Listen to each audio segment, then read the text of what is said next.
Ja, så jeg vil lige fortælle lidt om programmet, vi skal have i dag. Og lige om lidt, så har vi så vores fjerde session. Og det er så Ingrid, der skal tale igen. Det glæder vi os helt meget til. Og efter det, så har vi så en lille kaffepause igen, hvor vi bare kan connecte med hinanden og få snakket, og måske få snakket om det, Ingrid hun kommer til at dele senere. Og efter det, så har vi lidt soaking-tid igen, hvor man kan komme ud og kigge på sessionerne igen. Og ja, det kan være, det bare lige sådan, det kunne være, at man lige kunne bede lidt ind over, hvilke stationer man lige kunne gå hen og kigge lidt på, hvis der er, hvis der er nogen, man ikke lige har været ved endnu. Så ja, og så vil vi også bare lige opfordre jer til, bare lige at være lidt stille, mens vi lige har de her sessioner, for at hvis der er nogen, der lige har brug for lidt stillhed til at lige connecte med Gud, så vil vi bare lige give plads til det. Så selvfølgelig må man gerne hygge, snakke og sådan noget, men bare lige dæmpe stemmerne lige en smule. Og ja, efter det, så vil der så være aftensmad, hvor vi bare lige kan hygge lidt sammen igen og få noget mad. Og så efter det, så vil der så være den sidste session. Men mellem aftensmad og den sidste session, der kan man så godt komme herind og kigge lidt på sessionerne igen, hvis man har brug for det. Ja. Det er rigtigt.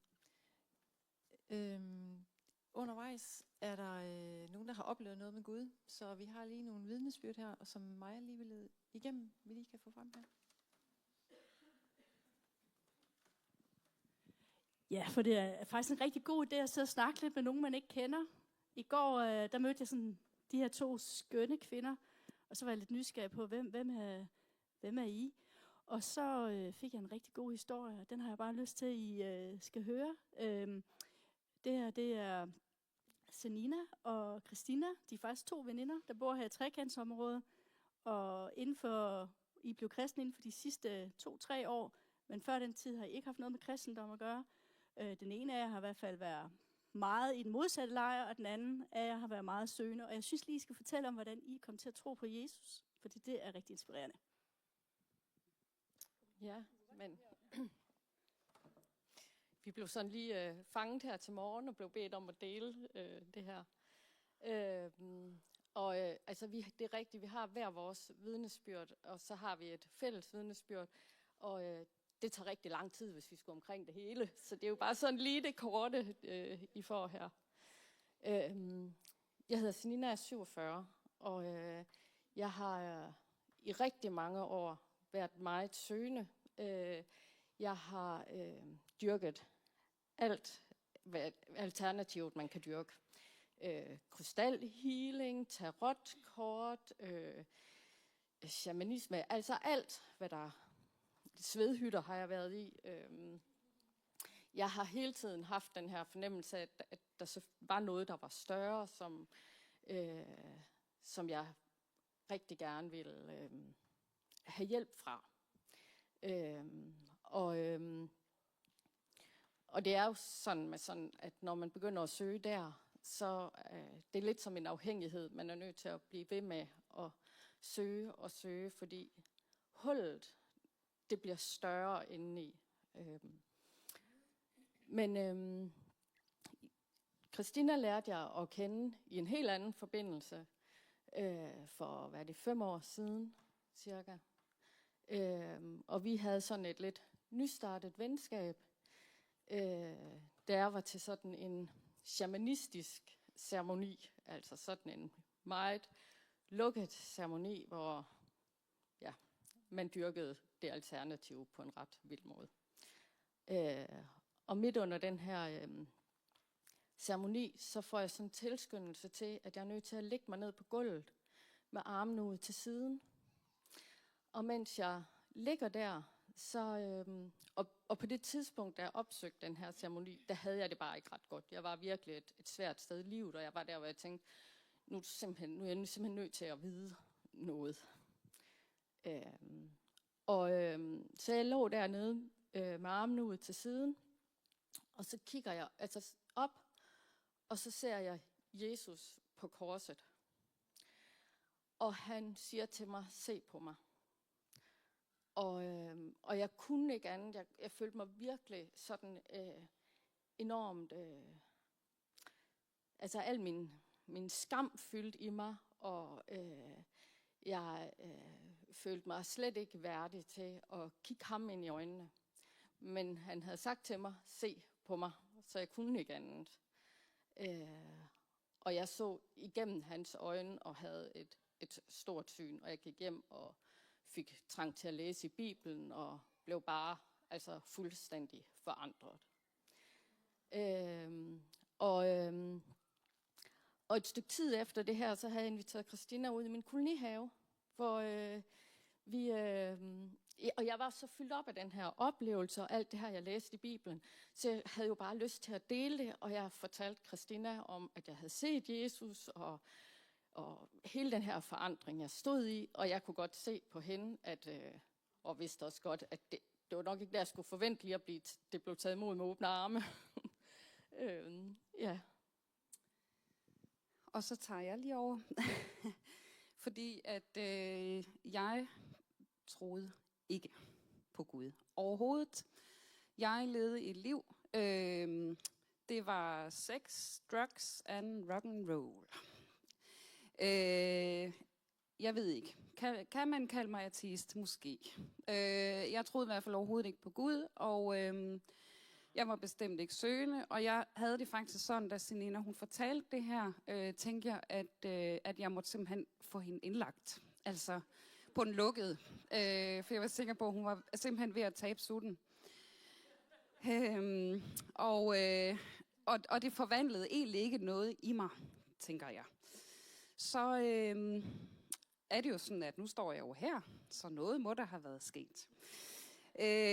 Men jeg har en anden, og jeg skal prøve at gøre det kort, vi har ikke så lang tid. Min vej ind til troen er faktisk igennem min datter. Jeg har Clara, som er 17 år nu, og da hun gik i 8. klasse, fandt jeg ud af, at hun blev mobbet rigtig meget, og var meget ensom og flyttede skole. Og det eneste sted, der var plads, det var på en kristen friskole. Og jeg var sådan lidt, okay, hvad man ikke gør for sit barn. Så begyndte hun at få nogle veninder, som kom ned i bykirken i Vejle, og blev virkelig glad og fik nogle gode veninder. Og jeg var igen sådan utrolig skeptisk og tænkte, det er skidt det her, fordi hun kommer i en sekt, men okay, hun får nogle venner. Og så en dag siger min datter til mig, mor, skal vi ikke prøve at tage sin gudstjeneste? Og jeg tænker, okay, hvad man ikke gør for sine børn. Så vi tager ned i kirken 11. december forrige år, en søndag, og da jeg står til den her gudstjeneste, meget skeptisk, har jeg simpelthen en oplevelse af, at min brystkasse åbner sig, og Helligånden flytter ind, og jeg får at vide, det her du hører til, mit barn. Og jeg tænker, det passer ikke, så jeg tager hjem og prøver at ignorere den her oplevelse. Fordi jeg havde virkelig meget fordømmelse, så nu var jeg også nødt til at fordømme mig selv og det, jeg havde oplevet. Nu skal jeg prøve at runde af, men det, der skete, det var, at der gik faktisk måneder, før jeg turde at komme tilbage. Og så skete der nogle ting i mit liv, som gjorde, at sidste sommer begyndte jeg at komme fast. Altså, der overgav jeg mig simpelthen til Jesus og vidste, at jeg var blevet frelst. Ja. Som en krølle på halen har jeg lyst til at sige, at denne her sommer var jeg ind på dagsbesøg i Sommeroase i Horsens, og der står min datter, Senina og jeg står og taler med en præst sammen med min datter, og han spørger hende, hvor længe har du været troende? Og jeg står bare og tænker, ja, det har hun jo været i 2 år. Og så siger hun til præsten, det har jeg altid været, og jeg har læst i Bibelen siden, at jeg kunne læse, og jeg har haft en bibel gemt under min madras. Ja. Ja. Og selvfølgelig turde hun ikke at fortælle mig noget, fordi at jeg havde så meget modstand. Så tak, Jesus. Tak, Clara. Tak dig.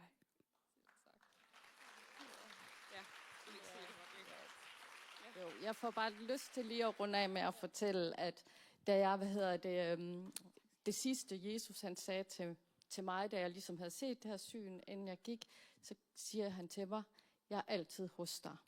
Og jeg synes bare, det er så vigtigt, selvom man har hørt det så mange gange før, at det kan man bare ikke høre nok, at han er bare altid hos os. Mm. Ej, tusind tak.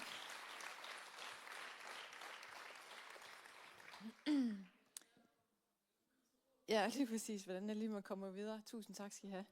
Jeg skal lige synge en klump. Vi skal byde velkommen tilbage til Ingrid, der skal sige lidt mere. I formiddags talte Ingrid om at være forbundet med Jesus. Der var du. Ingrid bygger videre på det. Taler om forbundethed med hinanden. Og at vi sammen skal afspejle Jesus, fordi vi er forbundet med ham og med hinanden. Mens Ingrid lige gør klar, så har jeg bare lige ganske kort lyst til at fortælle om et syn, et billede, som jeg har fået i bøn for den her konference undervejs, da vi forberedte os. Og nogen bytter lige plads imens, det er også helt okay. Jeg har simpelthen fået et billede af, at som der står i Bibelen, så er vi alle en del af Kristi legeme. Altså vi er en del af ham, og han bor i os. Og jeg fik helt så konkret så et billede af Jesu krop. Og så også, at hvordan vi sådan hver eneste kvinde ligesom træder op på vores dedikerede plads på hans krop. Sådan i overført betydning. Og jeg så også lilletåneglen. Der var en, der sad også på lilletåneglen.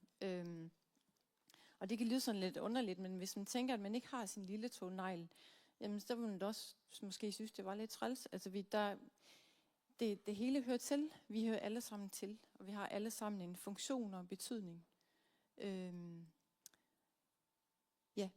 Så jeg tænkte umiddelbart, det hang meget godt sammen, men måske det Ingrid skal tale ind i nu. Det må vi se. Tusind tak, fordi du vil sige lidt mere til os, Ingrid, og velkommen tilbage.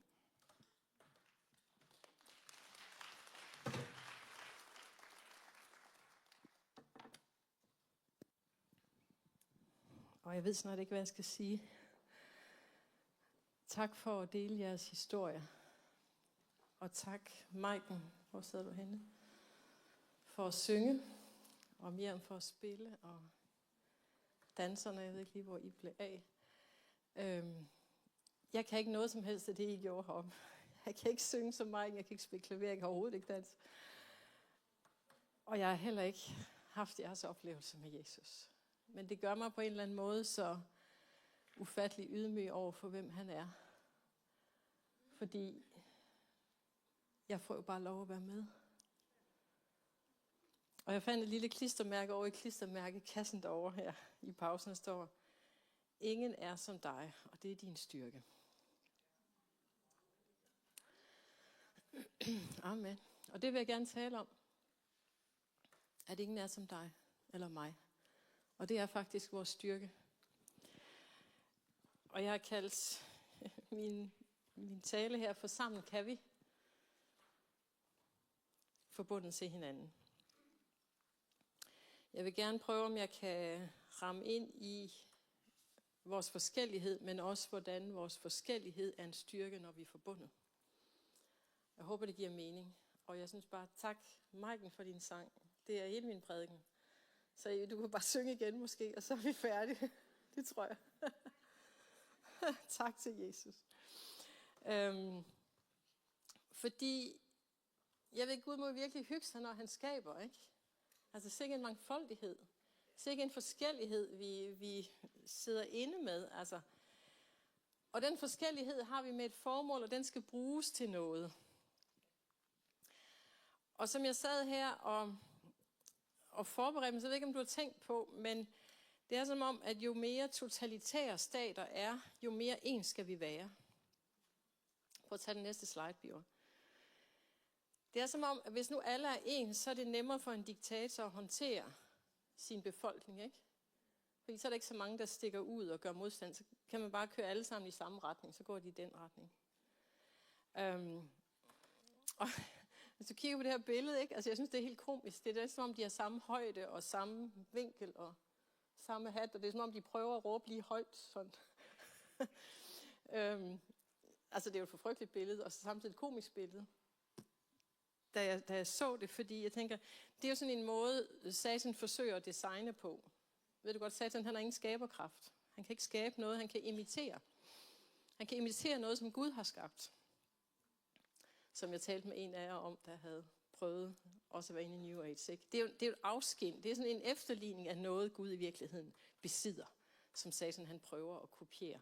Og han kan ikke skabe ret meget, men han kan så prøve at designe sådan en ensartethed. Så vi ender med at prøve at sammenligne hinanden. Altså prøv bare at tænke på, hvor tit vi egentlig går og sammenligner hinanden. Vi måler os op imod hinanden. Vi konkurrerer mod hinanden. Og vi vil faktisk alle sammen i vores forsøg på at høre til, prøver vi at ligne hinanden. Og jeg tænkte, det er simpelthen satans strategi. For vi har aldrig tænkt til at skulle ligne hinanden. Vi har aldrig tænkt til at skulle være som hinanden. Vi er faktisk lige det modsatte. Men det er jo derfor, at materialismen har det så godt, fordi vi skal helst have lige så meget som naboen. Altså nu naboen har en robotplæneklipper, så er det jo sådan set meget godt, hvis jeg også har en robotplæneklipper. Ikke? Så er jeg ikke udenfor. Eller vi taler om klima, vi skal ikke købe så meget tøj, men vi skifter alligevel tøjet ud, når moden skifter, fordi så er vi ligesom de andre.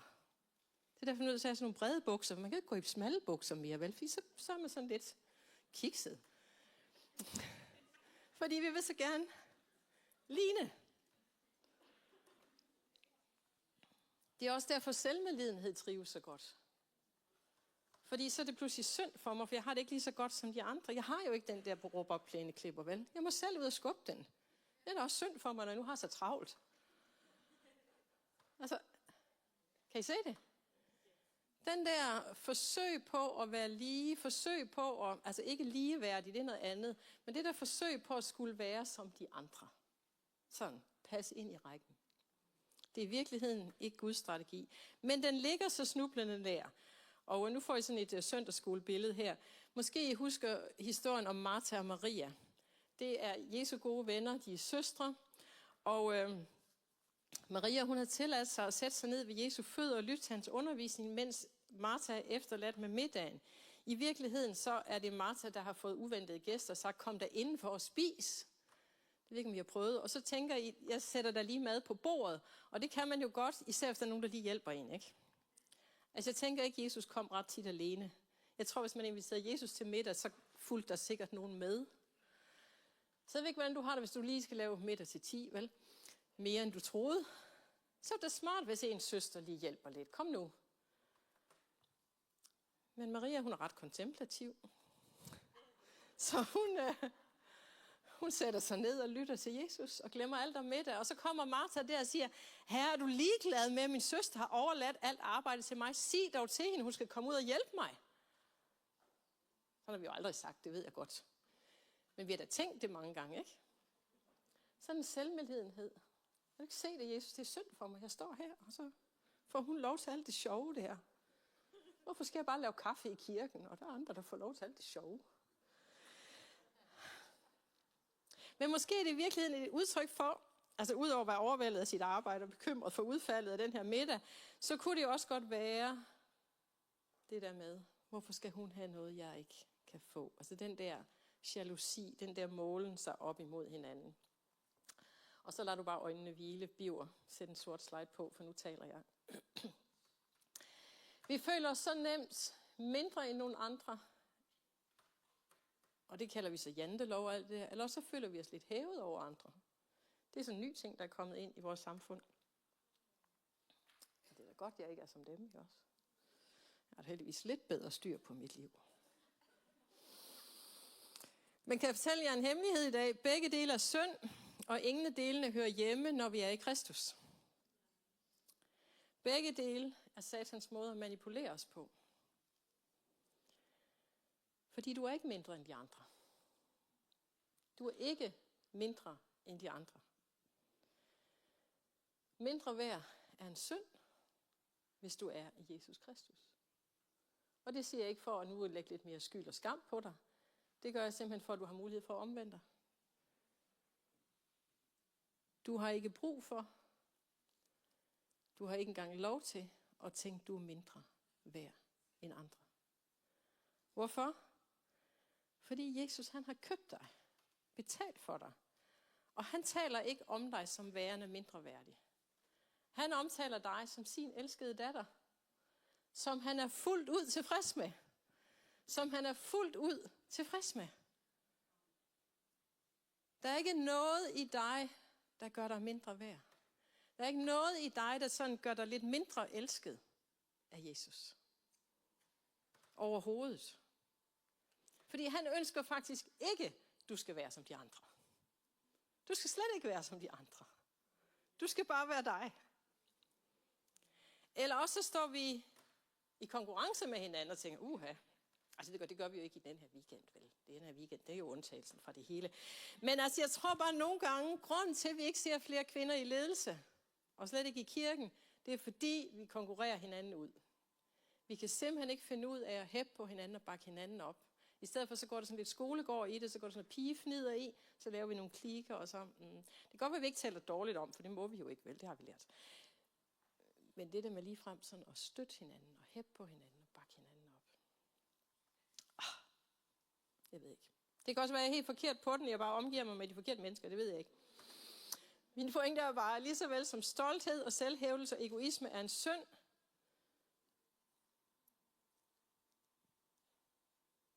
uanset hvilke af de der prædikater, vi tager på os, så holder den ikke. Fordi uanset hvilken position du måtte have i samfundet eller i kirken, så vil du altid være en benådet synder. Et menneske, som er blevet fri udelukkende på grund af tro. Lad os prøve at læse, hvad Paulus skriver i Efesbrevet 2, vers 8-10. Ved Guds nåde er I frelst, i kraft af jeres tro på Kristus. Det er ikke jeres egen fortjeneste, men en gave fra Gud. Det er ikke jeres egen fortjeneste. Fik I den? Og det er sådan set uanset om du tænker for lidt eller for meget om dig selv. Det er ikke din egen fortjeneste. Hverken det, der gik forkert, eller det, du synes gik godt. Det er ikke vores egen fortjeneste. Det er en gave fra Gud. Det er ikke en belønning for gode gerninger. Derfor er der heller ingen, der har noget at prale af. Tænkte du så, var? Der er ikke nogen, der har noget at prale af. Fordi Gud har gjort os til det, vi er. Vi er nye skabninger i Jesus Kristus, så vi kan gøre de gode gerninger, som Gud i forvejen har lagt til rette for os. Kan vi lige læse det sidste sammen? Gud har gjort os til det, vi er. Vi er nye skabninger i Jesus Kristus, så vi kan gøre de gode gerninger, som Gud i forvejen har lagt til rette for os. Så vi kan gøre, selv hvis det bare er et smil. Maiken. Selv hvis det bare er et smil. Der er nogle gode gerninger, vi kan gøre, som han har lagt til rette. Men kan du se det? Det er simpelthen på grund af Jesus Kristus, at vi hænger sammen. Det er på grund af ham, og det er derfor, at jeg igen og igen bliver fuldstændig betaget af hans opfindelse, der hedder kirken. Fordi kirken er det eneste sted, jeg tænker kirken sådan i bred forstand, det eneste sted i hele verden, der rummer så mange forskellige etniciteter, aldre, socialøkonomiske forskelle, eller you name it. Det hele er mixet ind i kirken. Og her kan vi høre til, og her er vi okay. Fordi der er jo ingen af os, der har noget at prale af. Vi er her på grund af hans nåde. Vi er her, fordi han kom og åbenbarede sig for os. Fordi han kom og prikkede til os, selvom din datter havde været kristen i mange år. Så er han nådig. Og så kan man sige, hey, vil du ikke også være sammen med mig? Vi er super forskellige, og alligevel er vi et. Jeg skal prøve at vise jer nogle illustrationer. Det kan godt være, det er sådan lidt weirdo, men jeg er jo lidt weirdo i min tankegang nogle gange. Her er et billede af en mosaik. Og jeg tænker bare, Guds design, når han designer noget, det er forskellighed. Og det er forskellighed ned i detaljen. Du kan begynde at studere DNA og genetik og hvad ved jeg, så vil du blive blæst bagover. Men det her mosaikbillede viser det måske sådan i al sin grovhed, hvordan de her sten er alle sammen forskellige. Og alligevel støtter de hinanden, fylder de alle huller ud. De er godt nok i forskellige grupperinger og sådan forskellige typer og farver, men samtidig komplementerer de hinanden, de støtter hinanden, hvis man kan sige sådan. Og jeg synes, Guds design er så fantastisk, fordi det er jo robust på grund af den forskellighed. Altså jeg ved ikke, om du tænker på, hvis du nu tænker på de der soldater, der marcherede før, ikke? De er jo fuldstændig ens. Altså jeg tænker bare, hvis nu, det er da ikke robust i sin forstand. Her er vi så vidt forskellige, men vi hænger vanvittigt godt sammen. Vi komplementerer hinanden, for alt det Helle ikke har, det har Alexia noget af, og så har Birte noget andet. Altså, det er jo når vi sætter det sammen, at det virkelig finder sin styrke. Jeg ved ikke, er jeg lidt ude på skråplan her? Men jeg synes bare, det er, han har jo ikke skabt os, for at vi bare skal tro for os selv. For jeg bare skal være mig og ham. Han har jo skabt os og skabt sin kirke, for at vi skal være forbundet, for at vi skal komplementere hinanden. Lad os prøve at læse lidt videre i Efeserbrevet i kapitel 4. Der står sådan her. Nej, i trofasthed over for sandheden og i kærlighed til hinanden skal vi vokse op til at ligne Kristus på enhver måde. Det er jo ham, der er hovedet for legemet. Og under hans ledelse sammenføjes det og vokser i kærlighed. I det hver enkelt del udfører sin specielle opgave og derved hjælper til at knytte det hele sammen til en enhed. Elsker I ikke Paulus' lange sætninger? Sådan en lang sætning bliver sådan helt prædiken i sig selv, ikke? Men det jeg bare prøver at sige her, det er, at Jesus han er hovedet. Det er ham, der binder det sammen. Det er på grund af hans nåde, og på grund af det, han har gjort for os, at vi hører til hinanden. At vi er tænkt til at være bundet sammen. Og hovedet, hjernen, er jo den, der kontrollerer alt i kroppen. Altså, kan du forestille dig noget, der er adskilt fra hovedet, som kan fungere? Altså, det virker jo ikke, vel? Er der en læge til stede? Altså, jeg mener, hvad vil der ske, hvis den her finger hoppede af? Den kan jo ingenting, hvis ikke den er forbundet til det her op. Måske I kender nogen, der er blevet ramt af sådan en, hjerneblødning, blodprop i hjernen, ikke? Så sker der det, at noget af hjernen lider overlast. Og så bliver man lammet, og så er der noget, der ikke virker, eller noget kroppen ikke kan. Fordi kroppen kan ikke uden den her, den er med. Og det er Jesus. Det er jo ikke engang Berit. Selvom Berit gør det fantastisk. Altså det er Jesus, der er hovedet. Og vi var tænkt at skulle være forbundne. Vi er en enhed i al vores forskellighed. Og så står der her, at hver enkelt del udfører sin specielle opgave. Lidt ligesom det billede, du havde fat i før, Else. Det der med, at der er en lille tårnegl et sted, ikke? Vi kan ikke bare lave om, at lille tårneglen pludselig bliver til en næse eller omvendt. Det dur jo ikke. Vi har en eller anden plads. Nu får jeg så lige en anden illustration, som måske er lidt også mærkelig. Det ved jeg ikke, men jeg synes bare, den var smuk. Fordi vi har hver en speciel opgave, har vi lige set. Og vi er knyttet sammen i Kristus. Jeg stødte på det her vævede billede af en kunstner, der hedder Birgitte Nielsen. Og den hedder Jesus viser fragmenter af skabelsen. Og jeg tror egentlig bare, det jeg vil sige, det er sådan et vævet billede. Der er jo ingen snor, der er ikke en tråd, der er alene. Det hele er forbundet med hinanden, til hinanden. Og det er ikke ligegyldigt, hvilken farve tråden har, eller hvor den sidder henne. Hver enkelt tråd har en vigtig plads.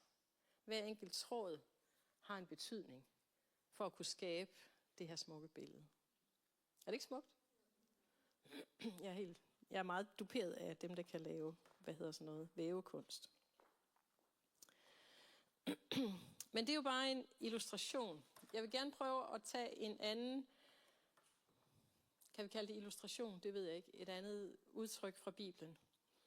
Og det handler om vores nadver. Jesus siger sådan her til sine disciple, da de deler nadveren. Det var det der slide, jeg sendte til dig, Biver, i pausen, hvis du kan finde det. Jeg satte et Biver på overarbejde, fordi det er sådan prædikanter, der laver prædikener om. Den er skiftet. Bare ikke skiftet dernede. Nå, okay. Det er godt. Så siger han sådan her til sine disciple. Dette brød er mit legeme, som ofres for jer. Spis det til minde om mig. Dette bæger vin af mit blod, som udgydes for jer. Det besejler den nye pagt. Det er nadveren, som Jesus indstiftede. Paulus kommer med en undervisning om det i 1. Korinther 11, hvor han ligesom folder det endnu mere ud. Og det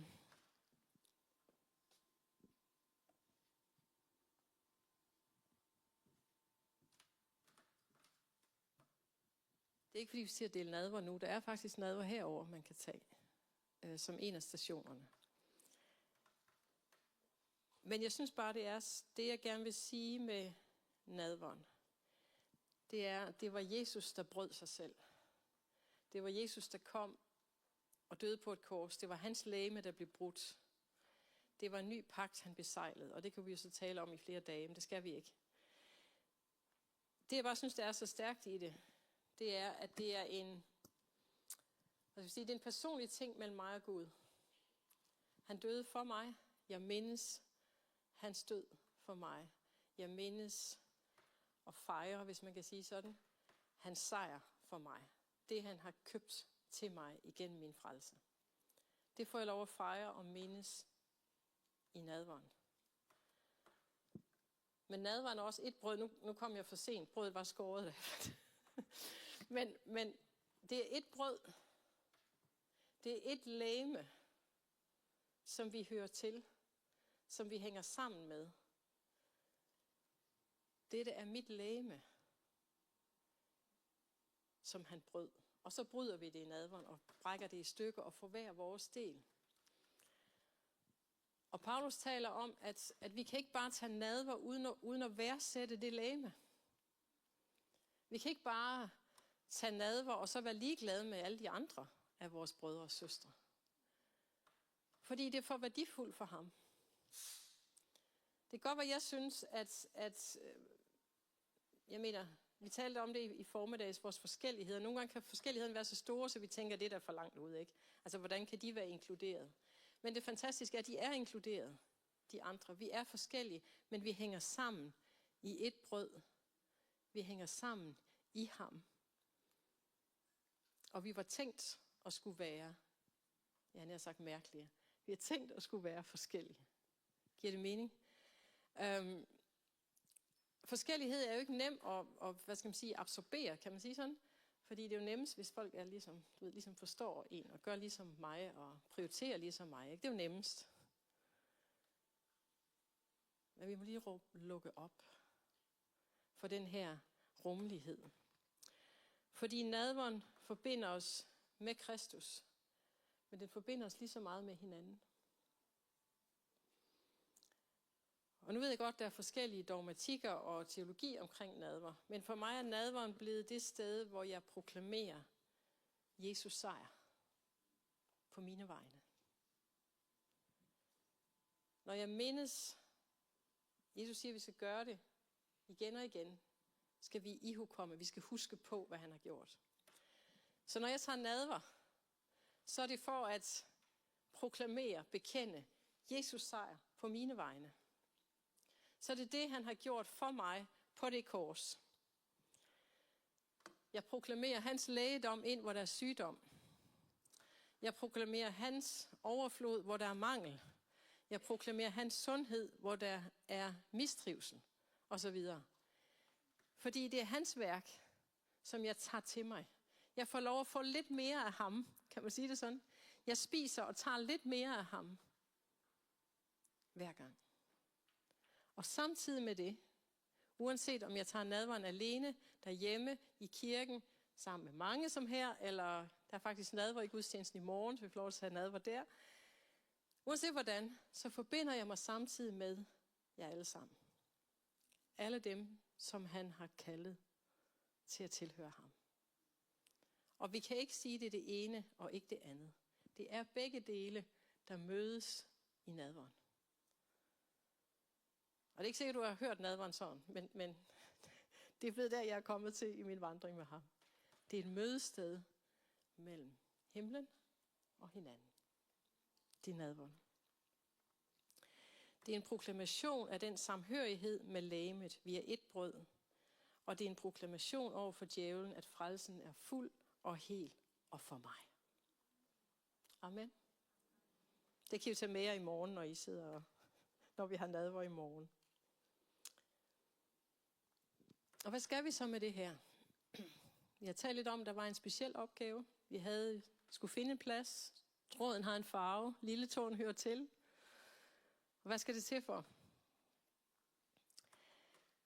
Vi skal læse lidt mere i Efeserbrevet. Det er ikke fordi, vi kun kan Efeserbrevet, men altså.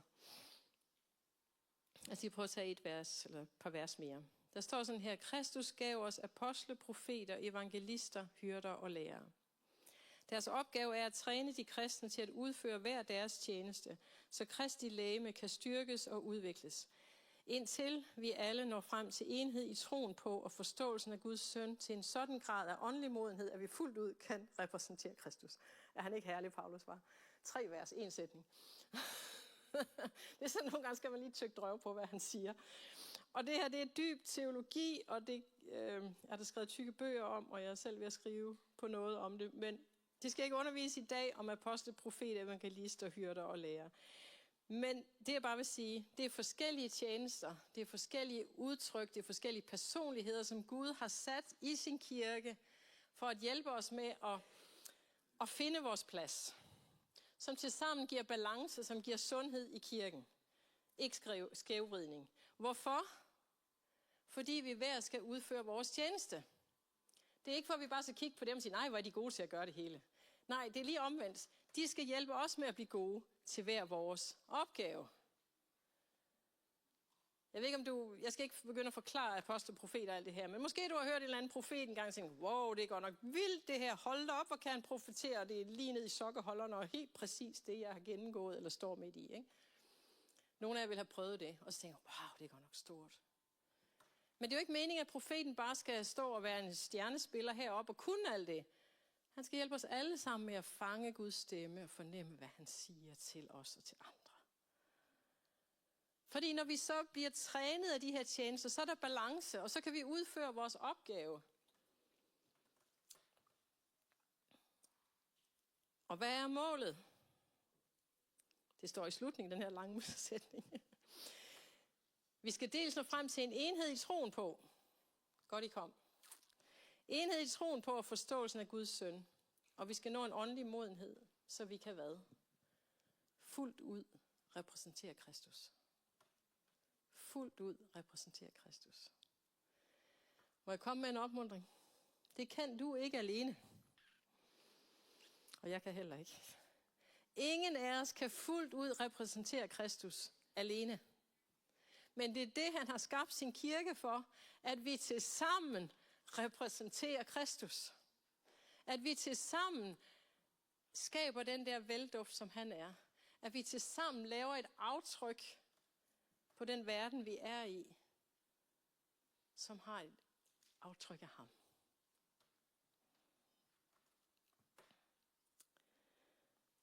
Hvis vi prøver at sammenfatte det, jeg har prøvet at sige her, så er det egentlig bare et udpluk fra de 3 skriftsteder her. Vi er nye skabninger i Jesus Kristus, så vi kan gøre, hvad? De gode gerninger, som Gud i forvejen har lagt til rette for os. Amen. Vi er nye skabninger. Der er nogle gerninger, han har lagt til rette, som vi kan gøre. I det hver enkelt del udfører sin specielle opgave. Så du, og du, og du, og du, i den verden, vi er sat, har en speciel opgave at udføre. Og vi skal nå sådan en grad af åndelig modenhed, at vi fuldt ud kan repræsentere Kristus. Er det ikke skønt, der er noget for os hele livet igen, altså? Jeg tror ikke, det her mål nås endeligt og fuldt på den her jord. Det er derfor, at vi kan bare blive ved, lige så længe vi er på den her bane. Det jeg bare vil sige, det er, at du er en unik skabning. Du er anderledes end alle andre. Samtidig er du en helt ny skabning med et helt nyt DNA, når du er født på ny. Født på ny betyder, at du har fået et nyt DNA. Du har fået en ny wiring. Du er skabt med en ny struktur. Når du har omvendt dig og lader Jesus være herre i dit liv. Og du har en opgave. Du har en helt speciel opgave. Der er opgaver og gerninger, som Gud har ladet vente på, at du skal gøre dem. Hvorfor? Fordi vi til sammen repræsenterer og udstråler Kristus. Vi er til en kristen konference, vi sidder ovenikøbet i en kirke, og vi har det rigtig godt. Er det ikke dejligt? Prøv lige at tjekke på din nabo, om naboen har det godt. Ja. Ja.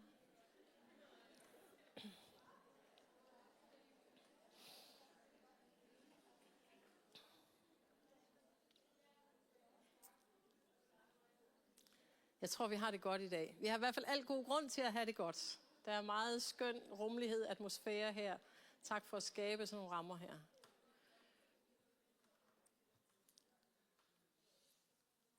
Og nu kommer aktivisten op i mig.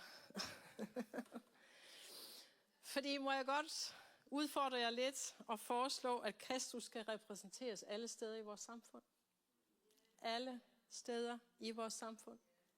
Der skal Kristus repræsenteres.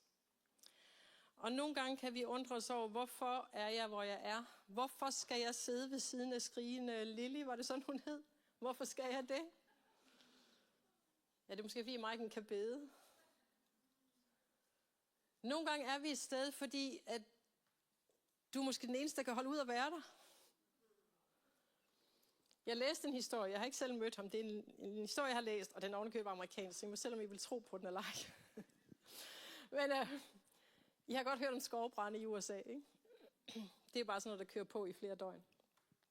Og der var en brandmand, som var på den sag, og han arbejdede knoklet hele dagen. Det havde været en frygtelig vagt. Der var kollegaer, der var kommet til skade, og de havde knoklet, og tingene stak af, og der var ikke noget, der forløb, som det skulle. Og han var helt færdig, da dagen var omme. Jeg siger, Gud, hvorfor skal jeg have det her job? Jeg orker det ikke. Altså igen den der, kan du ikke sende en anden? Det er så synd for mig, ikke? Hvorfor skal jeg have det her job? Jeg holder ikke til det. Jeg kan ikke klare det. Jeg vil hellere noget andet. Du kunne da godt hjælpe mig. Kunne du ikke bare, lad barnet sove? Lad branden slukke. Og så siger Gud til ham, jeg har sat dig her, fordi jeg ved, du kan klare det her job. Det her job har jeg betroet dig, fordi du kan klare mosten. Du kan stå her. Og jeg tror nogle gange, så tænker vi, Gud gør det da nemt for mig, ikke? Lad Lili sove, eller lad branden slukke, eller lad nogle andre tage den her. Men jeg tror, det er omvendt. At Gud har sat os i nogle sammenhænge, fordi vi kan repræsentere Kristus der. Det betyder ikke, at den brandmand, han begyndte at vidne om Jesus. Jeg har mange arbejdsdage, hvor jeg ikke vidner om Jesus. Det er de fleste af dem. Men han har kaldet mig til at være i en sammenhæng. Prøv at tage den næste slide. Fordi jeg vil gerne foreslå, at uanset hvilken samfundsrolle du måtte have, uanset om du er håndværker, om du er sundhedspersonale, missionær, borgmester eller administrativ medarbejder, så er du der for at afspejle Kristus. Om du arbejder i borgerservice, eller du arbejder i Mærsk, I don't care. Kristus skal repræsenteres, hvor du er. Og han har en opgave til dig. Den er ikke ligegyldig. Du skal afspejle Jesus, og det er rigtigt, vi kan ikke altid vidne for vores arbejdsplads. Men han har sat dig, fordi du har styrke og evne til at løse lige netop den opgave. Og jeg tror på, at kristne skal være dygtige på deres arbejde. Du skal være god til det, du gør. Du skal være en velrespekteret medarbejder. Fordi du har de andres ryg. Du bagtaler ikke. Du taler ikke ned. Du opmuntrer. Du er positiv. Du hjælper, når du kan hjælpe. Du tror på dine kollegaer. Og så videre. Kan I følge mig? Jamen, der er der masser af gode mennesker, tænker du så. Ja, det kan godt være. Men du bærer noget med dig, som dufter og smager anderledes. Og så kan det godt være, at du under frokostpausen en dag kan få lov til at fortælle om, hvad det er for en Jesus, der bor i dig. Eller bede for din kollega, som har et problem.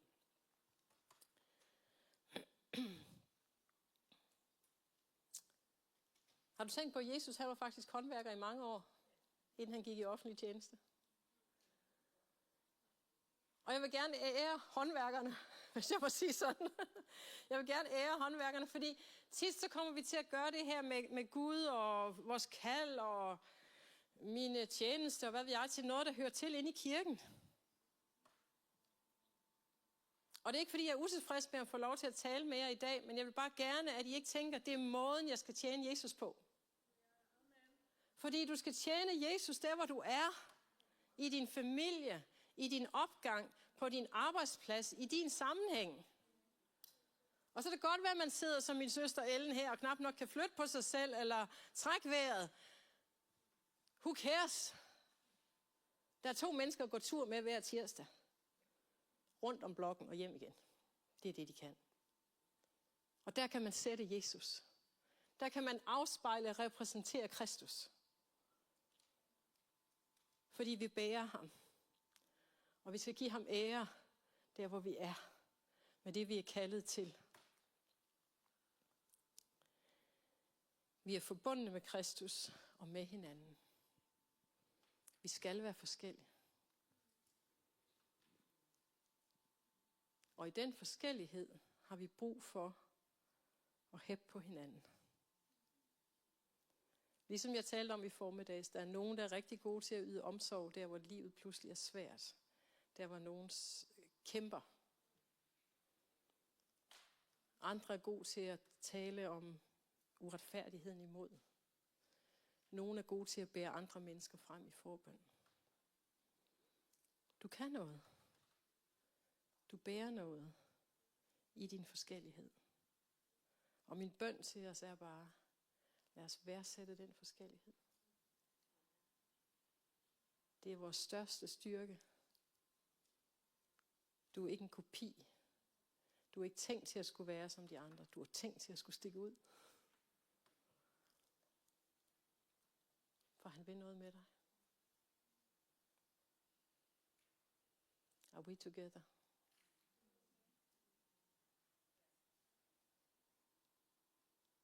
Kan vi bede sammen? Jesus, jeg takker dig, fordi du brød dit legeme.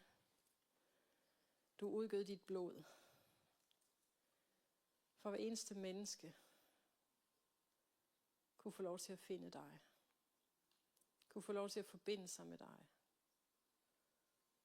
Tak for den nåde og det privilegie, det er at kende dig, Jesus. At kunne finde fred midt i kaos, fordi vi er forbundet til dig. Tak for al den kreativitet, du skabte os med. Al den forskellighed, som du lader os rumme. Giv os noget til at elske det, du har skabt. I os selv og i hinanden. Og i vores næste. At vi må se dig i de mennesker, vi færdes iblandt til hverdag. At vi må se dig i øjnene på vores nabo, i øjnene på vores kollega. At vi må se dig, Jesus. Tak for din fuldkommenhed.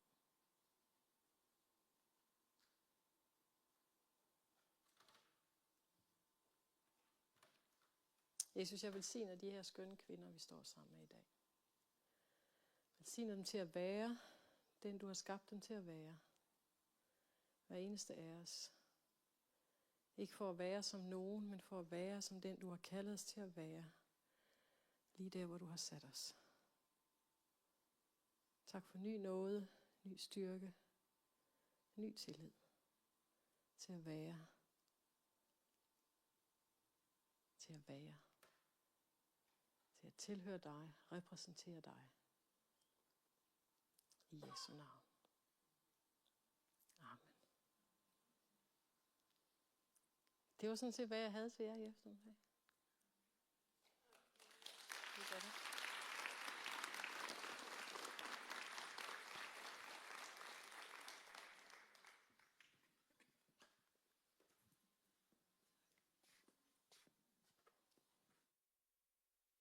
Du har Ingrid. Undskyld, tak skal du have, vil jeg sige. Igen. Nu er der en kaffepause. Og vi starter igen klokken. Nu er jeg faktisk lidt i tvivl om tidspunktet, fordi det er lidt anderledes nu. Kan jeg lige få en heads up på det, hvornår vi starter igen? 15:15 starter vi igen herinde. Ja, lige præcis. Der er så lidt mere, hvad skal man sige, fri aktivitet her i eftermiddag, og det er fantastisk vejr. Og jeg, der ikke kender området, et lille tip, hvis jeg bruger for at gå en tur og trække lidt frisk luft, så kan man gå en lille runde rundt om søen hernede. Man kan også gå længere væk, hvis I kan nå tilbage igen. Der er frit for, der er musik herinde og stationer. Og god eftermiddag.